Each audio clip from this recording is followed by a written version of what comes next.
Hello, আসসালামু আলাইকুম।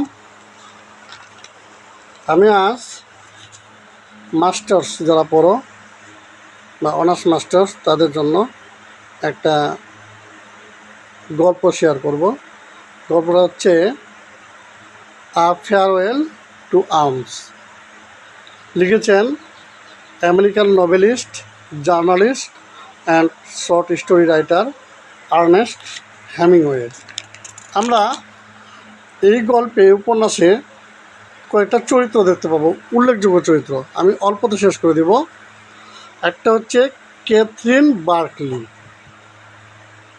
যিনি একজন নার্স, এবং ক্যাথরিন বার্কলির বান্ধবী হচ্ছে হেলেন ফার্গুসন। আর লেফটেন্যান্ট ফ্রেডরিক হেনরি ও রিনাল্ডি, এই দুইজন হচ্ছে ফ্রেন্ড। আরেকটা চরিত্র আছে ডক্টর ভ্যালেন্টিন। তো আমরা যদি গল্পটা শুরু করি, তার আগে বলি আর্নেস্ট হেমিংওয়ে 1899 সালে জন্মগ্রহণ করেন এবং 1961 সালে মৃত্যুবরণ করেন। গল্পটা শুরু হয় প্রথম বিশ্বযুদ্ধের সময় নিয়ে। লেফটেন্যান্ট ফ্রেডরিক হেনরি সেনাবাহিনীতে ড্রাইভার হিসেবে চাকরি করতেন।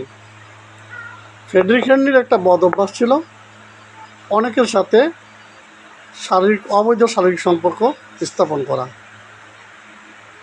তো একদিন তার বন্ধু রিনাল্ডি তাকে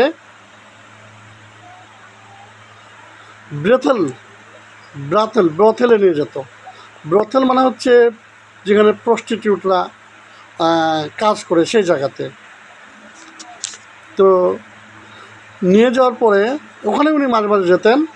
তো বন্ধু রিনাল্ডি তাকে একদিন দুটি মেয়ের সাথে, নার্সের সাথে পরিচয় করায় দেন, যাদের একজনের নাম হচ্ছে ক্যাথরিন বার্কলি এবং হেলেন ফার্গুসন।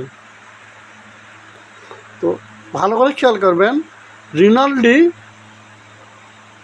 ক্যাথরিন বার্কলিকে ভালোবাসত। অন্যদিকে ক্যাথরিন বার্কলি কিন্তু মেয়ে, নার্স, সে ভালোবাসত আবার লেফটেন্যান্ট ফ্রেডরিক হেনরিকে। আরও মজা, হেলেন ফার্গুসন আবার ভালোবাসত রিনাল্ডিকে। হেলেন ফার্গুসন কিন্তু আরেকজন নার্স। তো বার্কলি হেনরির কাছে তার জীবনী খুলে বলে, তার জীবনের কষ্ট, দুর্বিষহ জীবন, সে কীভাবে বড় হয়েছে, এইসব কথা বলে। দুজনের মধ্যে একটা মোটামুটি বন্ধুত্ব হয়। তো এর মধ্যে হেনরিকে যুদ্ধে চলে যেতে হয়। যুদ্ধটা হচ্ছে জার্মান এবং নেদারল্যান্ডের যুদ্ধটা, যেটা। তো যুদ্ধে যাওয়ার পরে হেনরি প্রচণ্ড আঘাত পায় পায়ে। আঘাত পাওয়ার পরে সে মিলানের এক হসপিটালে ভর্তি হয়, যে হসপিটালের ডাক্তার ছিলেন ডক্টর ভ্যালেন্টিন। এই ভ্যালেন্টিনই হেনরিকে সুস্থ করে তুলে দেওয়ার পরে জানতে পারেন যে তার ওই হসপিটালে ক্যাথরিন নার্স হিসেবে বদলি হয়ে এসেছে। স্বভাবতই ক্যাথরিনের সাথে তার আন্ডারস্ট্যান্ডিং হয়, তার দেখা সাক্ষাৎ হয়, অ্যান্ড তারা একে অন্যকে ভালোবাসে। তারা বিভিন্ন বারে যায়, তারা শারীরিক সম্পর্ক স্থাপন করে, এবং আনএক্সপেক্টেডলি হোক আর এক্সপেক্টেডলি হোক আর আনলাকিলি হোক, ক্যাথরিন প্রেগনেন্ট হয়ে যায়। এদিকে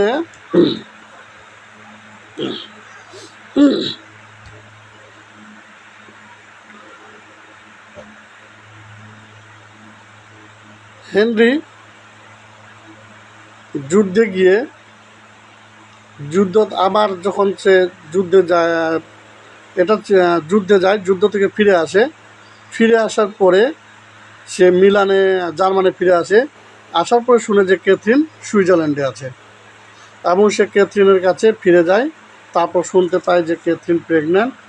তারা দুজন মিলে এক নিরিবিলি স্থানে সেফ জায়গায় বসবাস শুরু করে এবং প্রতীক্ষা করে থাকে কখন ক্যাথরিন বার্কলি সন্তান জন্ম দেবে।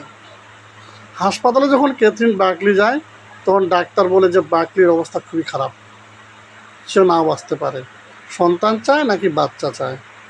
তখন হেনরি বলে যে আমার প্রিয়তমাকে চাই, মানে বার্কলিকে চাই, ক্যাথরিন বার্কলিকে। তখন ডাক্তারকে মৃত বাচ্চা জন্মগ্রহণ করে এবং দেখা যায় যে পরিশেষে ক্যাথরিন বার্কলি ধীরে ধীরে রক্তক্ষরণের কারণে মৃত্যুর দিকে ধাবিত হয় এবং অবশেষে ক্যাথরিন বার্কলি মৃত্যুবরণ করে। এই মৃত্যুটাকে হেনরি কোনোভাবে মেনে নিতে পারেনি।